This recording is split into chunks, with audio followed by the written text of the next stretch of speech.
Hello guys. ये सफ़ेद वाला है और वो सफ़ेद वाला वो, ये दोनों इसके बच्चे हैं। पहली बार उतरे हैं घर के नीचे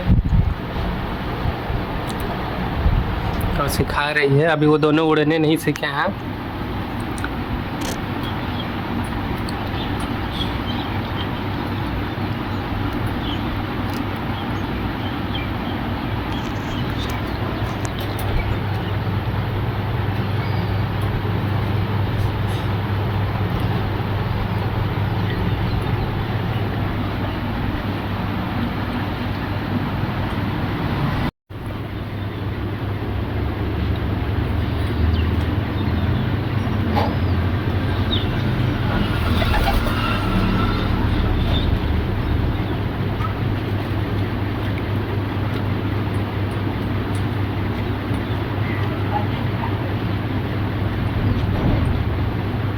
ये वाला बात है,